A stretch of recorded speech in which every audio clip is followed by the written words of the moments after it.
Now, Dubai's residential market recorded 5 years of uninterrupted growth, with average residential values at the end of the third quarter being 10% higher than at the same point last year. Let's speak to Faisal Durrani, who is partner and regional head of research at Knight Frank. He's here with us in the studio to tell us more. Thank you very much for joining us this evening. Evening, Shari. Thanks for having me. Of course. Now, first of all, tell us what factors contributed to Dubai's residential values that are on the rise? Like you say, we're just celebrating the 5th anniversary of these price rises, and we need to sort of cast our minds back all the way to before the beginning of the pandemic to understand what's driven growth so far.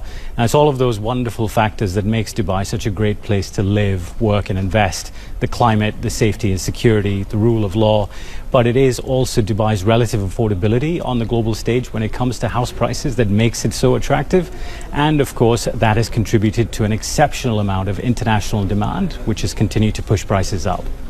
Right. So how did transaction activity in the $10 million plus segment change this quarter compared to the same time last year? This has been a really stellar segment of the market, and in fact Dubai has been the deepest market globally for $10 million home sales since 2022 now. And during Q3 we had 103 homes selling for more than $10 million, and it was 83 in Q3 last year. And the total value of $10 million home sales this year in Q3 was $2 billion, up from $1.3 billion last year. And we're on track to hit a new record this year. We've already had 357 homes sold this year so far for more than $10 million. Now, so which areas in Dubai recorded the strongest apartment and villa price increases this quarter? You might not be surprised to hear, but it is the Palm Jumeirah that has seen the strongest increase in apartment prices over the last 12 months, with price growth of over 40%. When it comes to villas, we've got the Lakes in Emirates Living, as well as villas on the Palm Jumeirah, where prices are up by over 30%. And the Palm Jumeirah really being the epicenter for prime or luxury home sales throughout this third cycle so far. And so would you say, supply and demand are currently on track? Like, do you think we have enough supply with, all the demand that's out there?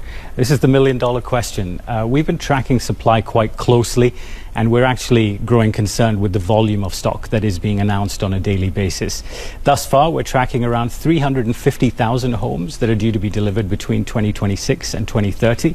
I know that sounds like a really large number. However, what we are finding is that developers are not able to hit those completion targets.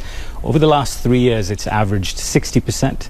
This year, we've had it drop to 46%. Oh, wow. So when we've made our assumptions of around 70% of the housing that's promised will be delivered on time, with the remaining 30% delivered the following year, that 350,000 figure is reduced to 331,000, which is around 66,000 homes a year for the next 5 years, which is well above the long-term completion rate of 36,000 homes. So we really do need the population growth rate to continue at over 5% to absorb all of this upcoming supply. Absolutely. So talk to me about the forecast for next year.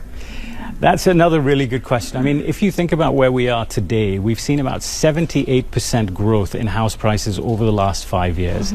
And regardless of where we are in the world, every cycle has a beginning, a middle, and an end. And at the moment, at this stage in a growth cycle, you would expect to see the rate of increases slowing. And we're actually starting to see that.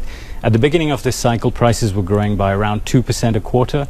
For the last couple of years, it was more than 4%. This year, we're averaging about 3.2%. So with all of those factors in mind, our forecast for the mainstream market is growth of 1% in 2026 and 3% for the prime residential market. So still positive, but a little bit lower than we've seen recently. Faisal, thank you so much for your insight, and thank you for being on the show this evening. Thank you, Shari. Thank you.